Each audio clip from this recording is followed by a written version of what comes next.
میں مبلغ بنوں سنتوں کا، خوب چرچا کروں سنتوں کا، ہو کرم بہر خاک مدینہ۔ دین اسلام نے مکارم اخلاق کی صورت میں اچھائیوں اور برائیوں کے کنٹرول کا ایک نظام دیا ہے۔ اچھائیوں کو محاسن کہتے ہیں، خصائل کہتے ہیں، اخلاقیات کہتے ہیں، برائیوں کو رذائل کہتے ہیں، مہلکات کہتے ہیں، بدعمالیاں کہتے ہیں، قباحیں کہتے ہیں۔ تو یہ محاسن اور رذائل درجنوں نہیں سینکڑوں کی تعداد پر مشتمل ہیں۔ اگر آپ محاسن کو شمار کرنے بیٹھیں گے تو 150-200 کے قریب وہ عنوانات ہیں جو علماء نے اپنی کتابوں میں درج کیے ہیں، اور پھر ان کی مختلف شاخیں ہیں۔ مثلا احسان ہے، اتباع ہے، بر ہے، تقوی ہے، توکل ہے، دیانت ہے، ایک طویل فہرست ہے، 150-200 عنوانات کی فہرست ہے۔ اسی طریقے سے جو رذائل ہیں، یہ جو کتابیں اب تک میں نے جو پڑھا، یہ رذائل جو ہیں محاسن سے بھی زیادہ ہیں، 200-250 کے قریب تک تو میری نظروں سے گزرے ہیں کہ رذائل ہیں، مہلکات ہیں، جیسے شراب نوشی ہے، جھوٹ ہے، غیبت ہے، فحش گوئی ہے، بہت ساری ہے، مختلف درجے ہیں ان کے۔ بعض برائیاں حرام کے درجے میں ہیں، بعض مکروہ تحریمی کے درجے میں ہیں، بعض مکروہ تنزیہ کے درجے میں ہیں، بعض خلاف اولا کے درجے میں ہیں۔ تو مختلف درجوں پر پھیلی ہوئی ہیں یہ چیزیں۔ تو یہ جتنے بھی محاسن ہیں اور جتنے بھی رذائل ہیں، ان محاسن کے حصول اور رذائل سے دور ہونے کے لیے آپ نے سنا کہ صبر ایک ایسی قوت ہے جسے حاصل کر کے انسان اپنے مقصد اور مدعا میں کامیاب ہو سکتا ہے۔ دیکھیے، میں آپ کو 8-10 مثالوں کے ساتھ یہ سمجھانے کی کوشش کرتا ہوں کہ ان محاسن اور رذائل کے اندر عنصر صبر کا جو عنصر ہے وہ کس طرح پایا جاتا ہے۔ دیکھیے جناب، اگر کسی کے اندر ایک انسان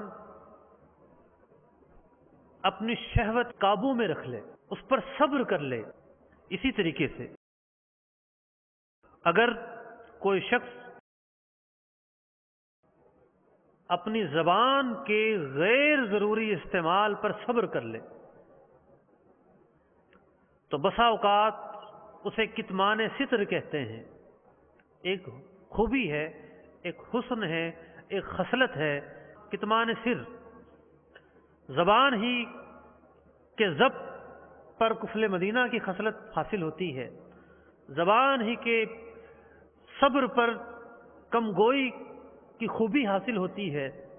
اور اگر اس مقام اور اس جگہ پر کوئی بے صبری کا مظاہرہ کرے تو کیا کیا رذائل کا صدور ہوگا، کذب کا صدور ہو سکتا ہے، غیبت کا صدور ہو سکتا ہے، فحش گوئی کا صدور ہو سکتا ہے، قذف کا صدور ہو سکتا ہے۔ جو زبانی آفتیں ہیں ان کا صدور پھر ہوتا رہے گا۔ اسی طریقے سے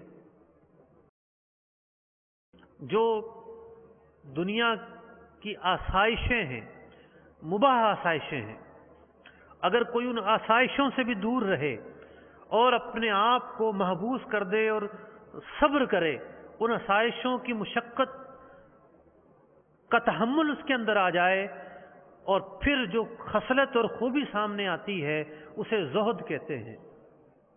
اور اگر کسی آدمی کے اندر یہ خصلت اور یہ خوبی نہ ہو تو اسے حرص کہتے ہیں۔ آپ نے سنا ہوگا کہ امیر اہل سنت کئی مواقع پر کہتے ہیں کہ جناب لوگ روٹی کھاتے ہوئے آدھی روٹی اپنے ہاتھ میں لے لیتے ہیں، پوری لے لیتے ہیں، ان سے برداشت نہیں ہو پاتا کہ جناب لقمہ آہستہ آہستہ لیا جائے، آرام سے لیا جائے۔ کیوں؟ اس لیے کہ حرص کی جو طاقت ہے یہ اندر بیٹھی ہوئی ہے۔ وہ حرص کی طاقت کہیں زیادہ کھانے پر متوجہ کرتی ہے، کہیں سبقت لسانی پر متوجہ کرتی ہے۔ وہ حرص کی طاقت کہیں کثیر آسائشوں پر متوجہ کرتی ہے۔ اس کا مقابل ہے زہد۔ حرص اور زہد یہ باہم متقابل دو صفتیں ہیں۔ اگر بندے کے اندر صبر کی طاقت ہوگی، اشیاء مباحہ سے بھی اپنے آپ کو وہ بچا کر رکھے گا تو وہ زاہد شمار کیا جائے گا۔ اسی طریقے سے غصہ آ رہا ہے، بہت کچھ کرنے کو دل چاہ رہا ہے، اگر کوئی شخص اپنے اس غصے پر ضبط کر لیتا ہے،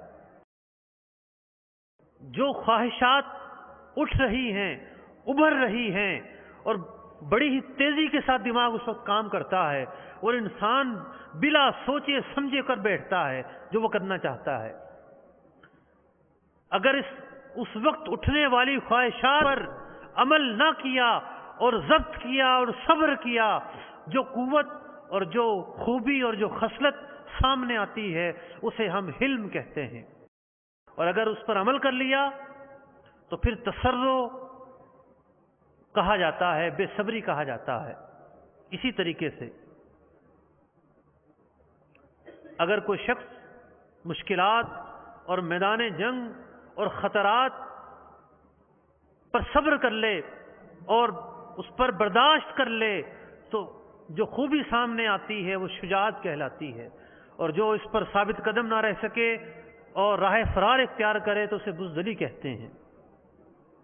اسی طریقے سے روپیہ کا خرچ کرنا بہت مشقت کا کام ہے، لوگ اسی مشقت کا تحمل نہ کرتے ہوئے زکوٰۃ نہیں دیتے، انفاق فی سبیل اللہ نہیں کرتے، جو دینے کی جگہ ہیں، واجب جگہ ہیں، وہاں بھی خرچ نہیں کرتے۔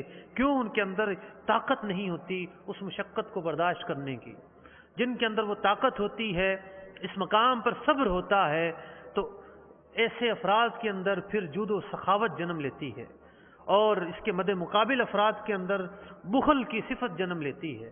اور بھی بہت ساری مثالیں ہیں، لیکن آپ سمجھ رہے ہیں کہ جو محاسن، اخلاقیات اور مکارم کی دنیا ہے، اگر ان کا حصول کرنا ہے، ان کو اپنی عملی زندگی کے اندر داخل کرنا ہے، تو قوت صبر کو اپنی زندگی میں لانا ہو۔ قوت صبر کو اپنی زندگی میں لائے بغیر انسان محاسن کے قریب بھی نہیں جا سکتا۔ وہ ہر مقام پر، ہر جگہ پر، ہر قدم پر پیچھے رہ جائے گا۔ معرفت کی دنیا ہو، احوال کی دنیا ہو، اعمال کی دنیا ہو، عزم اور استقامت کا معاملہ ہو، علم دین کا حصول ہو، مقاصد کا حصول ہو، اپنے ارادوں پر عمل کرنے کا موقع ہو، جس شخص کے اندر قوت صبر نہیں پائے جائے گی وہ شخص بیٹھا رہے گا، دور سے محاسن کو دیکھتا رہے گا، ان کے فضائل اور ان کے کمالات کو سن کر ارادے کر لے گا، لیکن ان ارادوں پر عمل پیرا نہیں ہو پائے گا۔ اگر ان ارادوں پر عمل پیرا ہونا ہے، ان ارادوں پر کامیاب ہونا ہے، ان ارادوں کو منزل مقصود تک پہنچانا ہے، تو پھر قوت صبر اپنے اندر پیدا کرنی ہوگی۔ اپنی ذات و کردار کو اگر عملی نمونہ اور محاسن کا مظہر بنانا ہے تو پھر قوت صبر کو حاصل کرنا ہوگا۔ یہی معاملہ رذائل سے بچنے کا ہے، خرابیوں سے بچنے کا ہے، جو برائیاں ہیں ان سے بچنے کا ہے۔ ان سے بچنے کے لیے بھی ہمیں یہ قوت چاہیے جو قوت اقدام اور قوت متصادمہ کو کنٹرول کرے، ہمارے نفس کو کنٹرول کرے۔ وہ لگام اور وہ کنٹرول چاہیے، اور اس لگام اور اس کنٹرول کا نام قوت صبر ہے۔ اس صبر کا مفہوم کتنا وسیع ہے کہ دنیا اسلام کی تمام تعلیمات کو محیط ہے، اخلاقیات اور رذائل کو محیط ہے۔ قوت صبر جو ہے وہ اتنی جامع اور قوت ہے کہ خود ایک جامع الاوصاف خصلت اور خوبی ہے۔ اب تیسرا مرحلہ، دو باتیں میں نے بیان کی، صبر کی ماہیت اور حقیقت، اور دوسری جو بات تھی وہ یہ کہ صبر کا جو مفہوم ہے وہ کتنا وسیع ہے۔ تیسری بات، کیونکہ بات ہو رہی ہے عملی زندگی کی، محض مقصود واعظ و نصیحت کرنا نہیں ہے کہ آپ واقعات سنیں اور چلے جائیں، اگرچہ کہ واعظ و نصیحت کا بھی ایک مقصد ہوتا ہے، لیکن ذرا اس سے آگے بڑھ کر کوشش یہ کی جا رہی ہے کہ ہم عملی طور پر اپنی زندگی کے اندر ایک نکھار پیدا کر لیں، اور جن چیزوں کی طرف ہم متوجہ ہو رہے ہیں، جن کی طرف ہم بڑھنا چاہتے ہیں لیکن بڑھ نہیں پا رہے، تو کیا وجہ ہے، کیوں بڑھ نہیں پا رہے، اس نقطے تک پہنچنے کی کوشش ہو رہی ہے۔ تیسرا نقطہ یہ ہے کہ یہ جو قوت صبر ہے یہ خود محتاج محرک ہے۔ اس قوت کی طرف متوجہ ہونے کے لیے، اس قوت کو حاصل کرنے کے لیے کچھ محرکات کا پایا جانا ضروری ہے۔ جب تک وہ محرکات نہیں پائے جائیں گے آپ کے اندر قوت صبر نہیں آ سکتی۔ صبر پر گفتگو کرتے ہوئے علماء نے اس کی بہت ساری قسمیں بیان کی ہیں۔ بعض افراد وہ ہوتے ہیں جن کی طبیعت کے اندر طبعاً اور فطرتاً مادہ صبر موجود ہوتا ہے، سلیم الطبع لوگ ہوتے ہیں، لیکن ایسے لوگ معاشرے میں گنے چنے پائے جاتے ہیں۔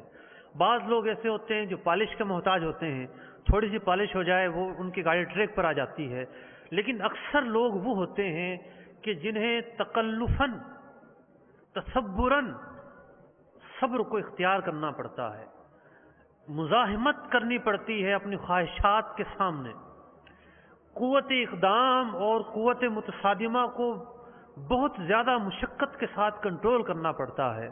تو ایسے حضرات کے لیے مختلف احوال ہیں زندگی میں۔ مثال کے طور پر اگر غصے کے وقت آپ صبر کرنا چاہتے ہیں تو اس صبر کے محرکات کیا ہوں گے؟ نمبر 1، غصے کے نقصانات۔ نمبر 2،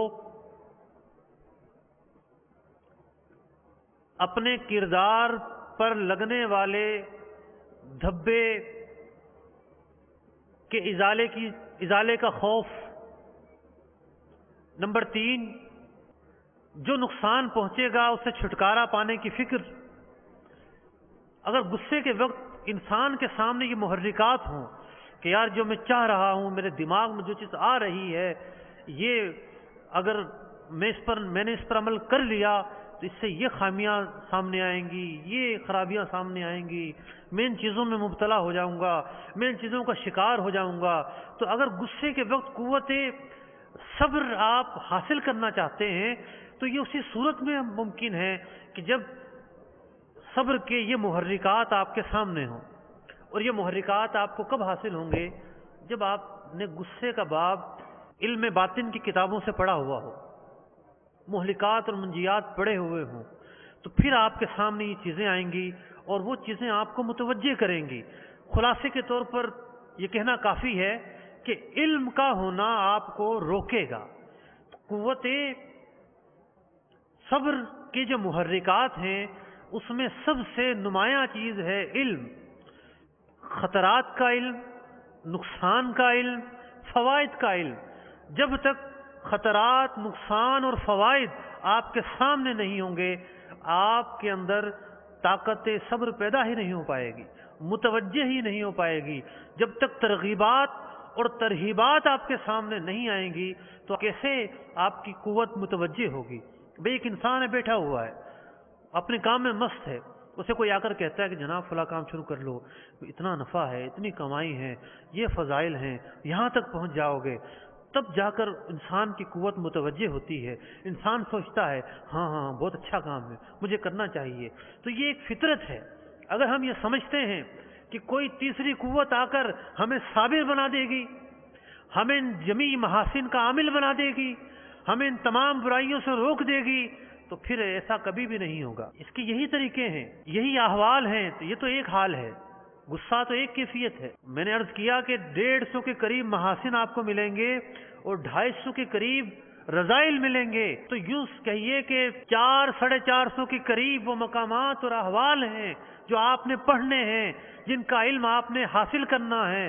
جب تک آپ وہ حاصل نہیں کریں گے تو آپ کے اندر جب ان چیزوں کے پیش آنے پر قوت صبر کے لیے کوئی محرکات ہی موجود نہیں ہوں گے جو آپ کو متوجہ کر سکیں اچھائیوں کی طرف، جو آپ کو متوجہ کر سکیں برائیوں سے بچنے کی طرف۔ تو یہ ایک صرف میں نے اشارتاً گفتگو کی ہے کہ صبر بھی خود محتاج محرک ہے۔ نقصان کا علم، خطرات کا علم، فوائد کا علم ہونا ضروری ہے، ان کی تفصیل کا جاننا ضروری ہے۔ اب چوتھا اسٹیپ جو ہمارا مقصود ہے، عزم اور استقامت کو اپنی زندگی میں کس طرح داخل کیا جائے۔ دوران طالب علمی، پڑھنے اور پڑھانے کے دوران کس طریقے سے عزم کو، استقامت کو، مضبوط ارادوں کو اور ان ارادوں پر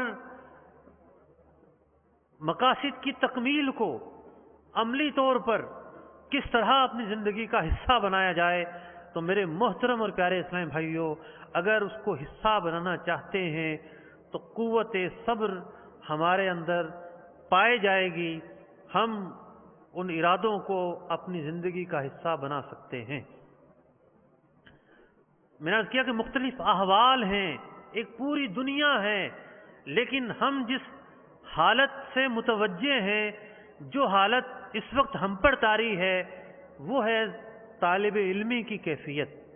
اگرچہ کہ شب و روز مختلف حالتیں آتی ہیں، ہم عبادات کی طرف متوجہ ہوتے ہیں، منہی عنہ کاموں کی طرف متوجہ ہوتے ہیں، شب و روز کشمکش جاری ہے، لیکن فی الحال گفتگو ہے حصول علم کی طرف، کہ حصول علم کو کامیاب طریقے سے پانے کے لیے، اس راہ کے اندر استقامت حاصل کرنے کے لیے، ارادوں کی تکمیل کے لیے قوت صبر کا پایا جانا ضروری ہے۔ وہ قوت صبر ہمیں کیا دے گی؟ ہماری زندگی کے اندر عملی طور پر ہمیں کیا عطا کرے گی؟ دیکھیے، جس شخص کے اندر قوت صبر ہوگی، قوت صبر پائی جائے گی، وہ مطالعے سے محروم نہیں ہوگا، وہ کلاس کی پابندی سے محروم نہیں ہوگا، وہ دقیق حواشی پڑھنے کی مشقت سے محروم نہیں ہوگا، وہ تکرار کی خوبی سے محروم نہیں ہوگا۔ اگر ایک شخص مطالعہ نہیں کرتا تو قوت مانعہ جو ہے وہ کیا ہے؟ سستی۔ ضرورت ہے قوت اقدام کی۔ تو جب آپ کے اندر صبر کی قوت پائی جائے گی، آپ کے اندر مشقت کا برداشت کرنا آ جائے گا، آپ کے اندر تکالیف اور اذیت اور اپنے آپ کو رذائل سے بچا کر، غیر ضروری چیزوں سے بچا کر، اپنی فکر، اپنا وقت، اپنی توجہ، جب آپ کو تمام کی تمام یہ جو قوتیں ہیں یہ علم دین کی طرف متوجہ کرنا آ جائے گا، تو آپ ایک اچھے طالب علم ثابت ہوں گے، ایک وسیع المطالعہ ثابت ہوں گے، آپ ایک اچھے مدرس ثابت ہوں گے، آپ ایک اچھے مفتی ثابت ہوں گے، آپ ایک اچھے مفسر، محدث اور متکلم ثابت ہوں گے۔ لیکن یہاں بھی ایک طاقت اور قوت ہے کہ یہ جو راہ علم دین کی مشقتیں ہیں، اذیت ہے، ہماری خواہشات ہوتی ہیں کہ بس ہم کتاب پڑھیں اور رکھ دیں، باریکیوں میں جانے کی کیا ضرورت ہے؟ ہمیں دشوار لگتا ہے، مشکل معلوم ہوتا ہے، ہم کتاب کھولیں بس پڑھیں ہی نہ، ہمیں کتاب پوری کرنا، مطالعہ کرنا، ایکسٹرا مطالعہ کرنا، دیگر کتابیں پڑھنا، سوال پوچھنا، دوسروں کے پاس جانا ہمیں گراں گزرتا ہے، ہمیں پابندی کے ساتھ آنا بہت مشکل معلوم ہوتا ہے۔ ہمارا وقت جو ہے اس میں بہت ساری مصروفیات ہیں، ہم نے بہت ساری مصروفیات پالی ہوئی ہیں اور ان میں ہمارا ذوق ہے، مزہ آتا ہے، پڑھنے کی طرف ایک کفت ہوتی ہے، مشقت ہوتی ہے. ہم کیوں یہ اذیت برداشت کریں؟ یہ کیوں مطلب اپنے آپ کو اس قدر مجبور و محصور و مبہوس کریں؟ یہ سوال ایک پیدا ہوتا ہے. تو میں نے عرض کیا کہ محرکات ہی انسان کو ارادوں کی تکمیل کی طرف لے جاتے ہیں. تو زمانہ طالب علمی کے اندر اگر آپ اپنے ارادوں کی تکمیل چاہتے ہیں اور قوت صبر حاصل کرنا چاہتے ہیں تو یہاں بھی کچھ محرکات کا ہونا ضروری ہے. وہ محرکات آپ کے سامنے ہوں گے تو انشاءاللہ العزیز ارادوں کی تکمیل بھی ہوتی رہے گی اور عزم اور استقامت زندگی کا عملی طور پر حصہ بنے رہیں گے. میں 5 چیزیں آپ کے سامنے بیان کرتا ہوں جو اس فیلڈ کے اندر، اس حالت کے اندر جو صبر کا محرک بنے گا، اذیت برداشت کرنے کا محرک بنے گا، جو تمام تر آسائشوں کو چھوڑ کر پڑھتے رہنے کا اور علم کے ذوق کا محرک بنے گا.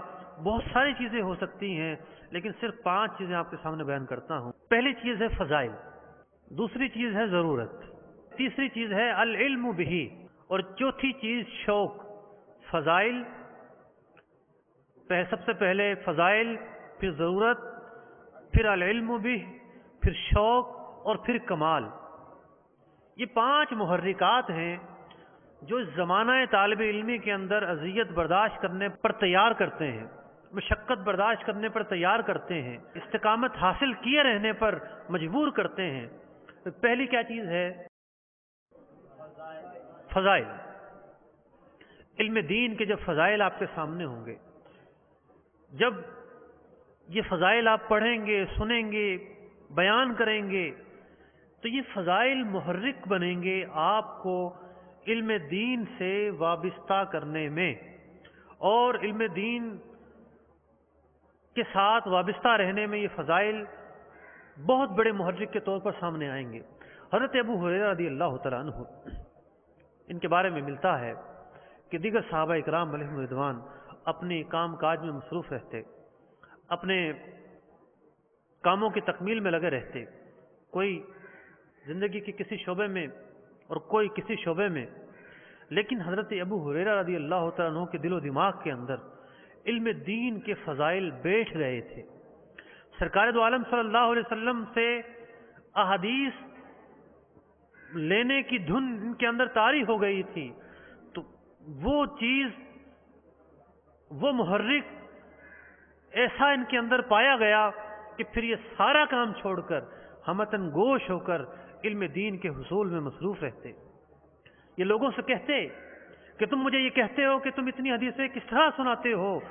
تو تم لوگ اپنے کاموں میں مصروف رہا کرتے تھے اور میں ہمتن گوش سفر و حضر میں سرکار دو عالم صلی اللہ علیہ وسلم کے ساتھ رہا کرتا تھا اور اس وجہ سے میں اتنی حدیثیں جانتا ہوں. تو وہ فضائل تھے جو ان کے سامنے تھے. تو ایک محرک اس راہ میں اذیت برداشت کرنے کا اور استقامت کے حاصل کرنے کا وہ ہے فضائل.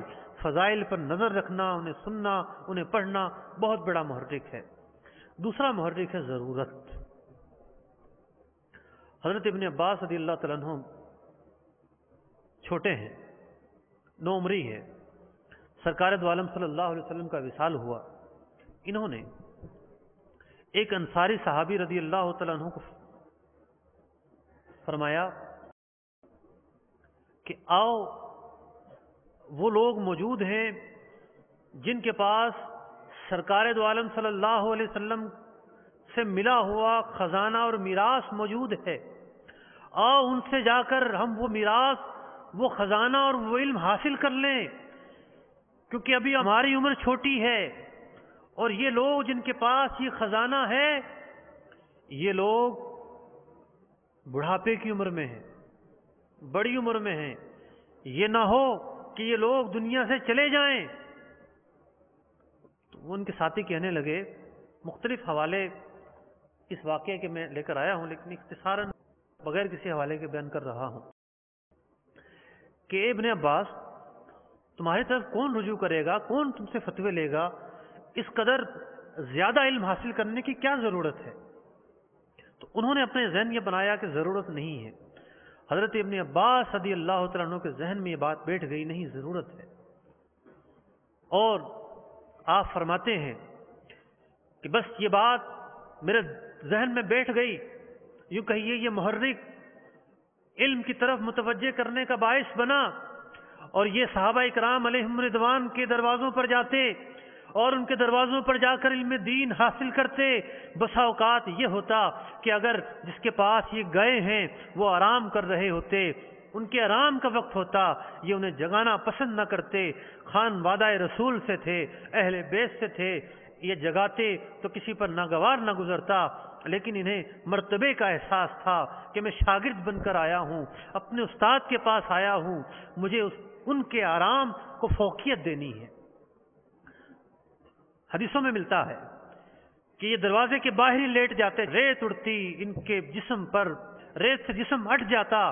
جب آرام کا وقت ختم ہوتا وہ صاحب خانہ باہر آتے، آ کر خفت کا اظہار کرتے، ہمیں کہہ دیا ہوتا، ہمیں تکلیف دے دی ہوتی، آپ گرمی کے عالم میں کسی سائے کے بغیر ریت پر پڑے ہیں، ریت آپ پر اڑ رہی ہے. اس طریقے سے جب ضرورت نے متوجہ کیا، ضرورت محرک بنی، تو یہ علم دین کی طرف متوجہ ہوئے. کس چیز نے انہیں متوجہ کیا؟ ضرورت نے. تو ضرورت ایک بہت بڑا محرک ہے. میرے محترم اور پیارے اسلامی بھائیوں، آج آپ دیکھیے جس معاشرے میں ہم زندہ ہیں، اللہ تعالیٰ نے جس معاشرے میں ہمیں پیدا کیا ہے، کیا یہاں علم دین پھیلانے کی ضرورت نہیں ہے؟ کیا یہاں دین کو عام کرنے کے لیے راسخ العلم لوگوں کی ضرورت نہیں ہے؟ آج ایک طرف جہالت کا طوفان برپا ہے، دوسری طرف وہ لوگ ہیں جن کے پاس علم نہیں ہے، جو لبادہ اوڑھ کر، جبہ اور دستار پہن کر لوگوں کو گمراہ کر رہے ہیں. تیسری طرف وہ لوگ ہیں جو مختلف طریقوں سے، مختلف ناقص دلیلوں سے، مختلف ناقص علم کے ساتھ لوگوں کو اپنی طرف متوجہ کر رہے ہیں. کہیں جہالت، کہیں گمراہی، کہیں لباس خضر میں چھپے ہوئے لوگ. تو اتنا سب کچھ ہونے کے باوجود کیا اب بھی آپ کے سامنے ضرورت نہیں ہے؟ کیا دعوت اسلامی کے اس مدنی ماحول کی وسعت کی وجہ سے دین کی جو مبلغین کی ضرورت ہے، دین کا جو یہ میدان ہے، جو اتنا بڑا میدان جہاں مدرس چاہیے ہیں، جہاں مفتی چاہیے ہیں، جہاں مبلغ چاہیے ہیں، کیا یہ ضرورت آپ کو متوجہ نہیں کرتی کہ ہمیں ایک عمدہ عالم بننا ہے، ہمیں ایک عظیم مفسر بننا ہے، ہمیں ایک بڑا مفتی بننا ہے، ہمیں دین متین کی خدمت کرنی ہے، جہالت کو دور کرنا ہے، لوگوں کو حلال و حرام کے مسائل بتانے ہیں، لوگوں کو علم دین دینا ہے، راسخ العلم بن کر میراث رسول کو تقسیم کرنا ہے. بتائیے کیا داعی ضرورت ہمیں متوجہ نہیں کر رہی ہے؟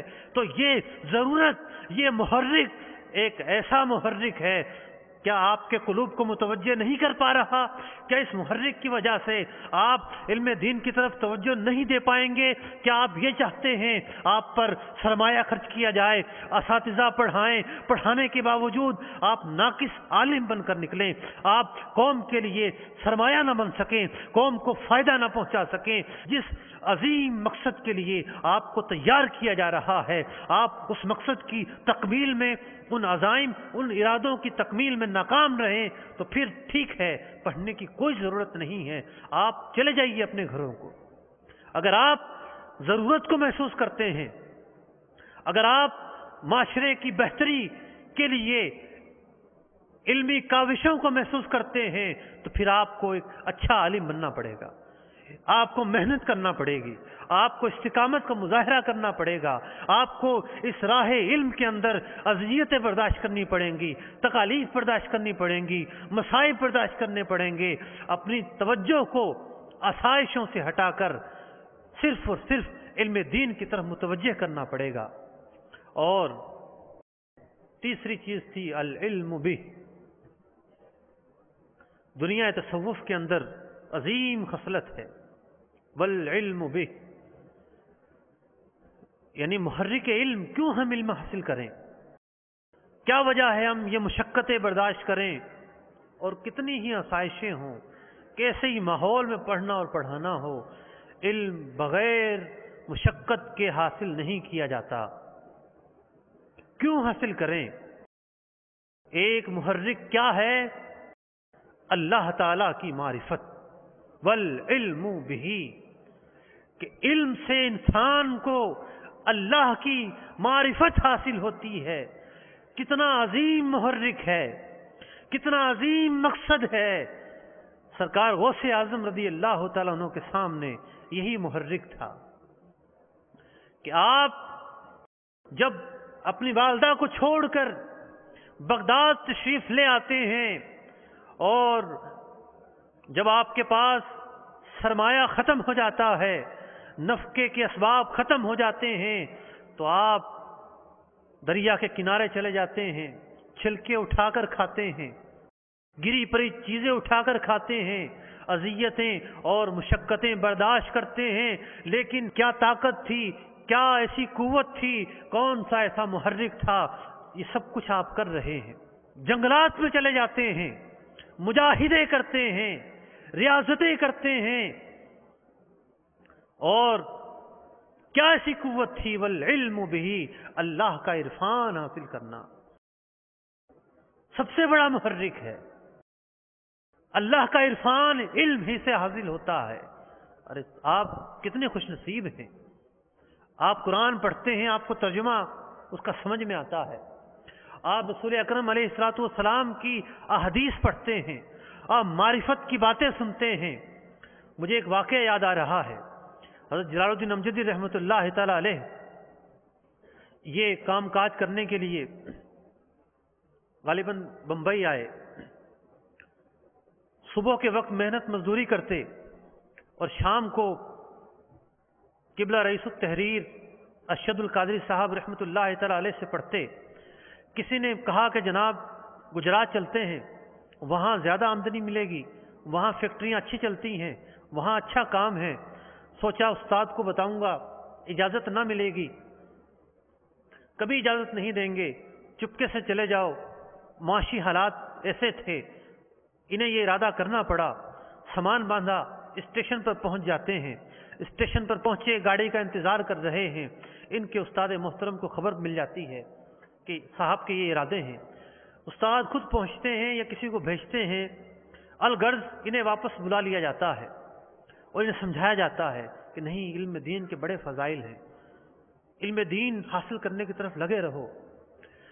حضرت جلال الدین امجدی رحمۃ اللہ تعالی علیہ اپنے سمانے میں فرماتے ہیں کہ خدا کی قسم میری زندگی کے اندر وہ لمحات بڑے ہی نازک تھے، اگر میں چلا جاتا تو ایک مزدور بن کر عالم جہالت کے اندر، جہالت کے گپ اندھیروں کے اندر زندگی بسر کر رہا ہوتا، نہ مجھے عرفان کا پتہ ہوتا، نہ معرفت کا پتہ ہوتا، نہ قرآن کا پتہ ہوتا، نہ حدیث کا پتہ ہوتا، کسی چیز کا مجھے نہ پتہ ہوتا۔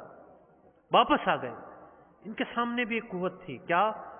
ان کے ظاہر بات تکالیف تھیں، آزمائشیں تھیں، جانا چاہتے تھے، لیکن انہوں نے اس اذیت کو برداشت کیا، فیس کیا، اپنی توجہ علم کی طرف گامزن کی، تب جا کر یہ سرمایہ اہل سنت بنے اور ملت کو اور امت کو انہوں نے نفع بخشا، اور ملت و امت کے لیے یہ بہت بڑے سرمایہ کی صورت میں سامنے آئے۔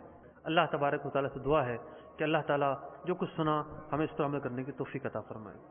میں مبلغ بنوں سنتوں کا، خوب چرچا کروں سنتوں کا، ہو کرم بہر خاک مدینہ۔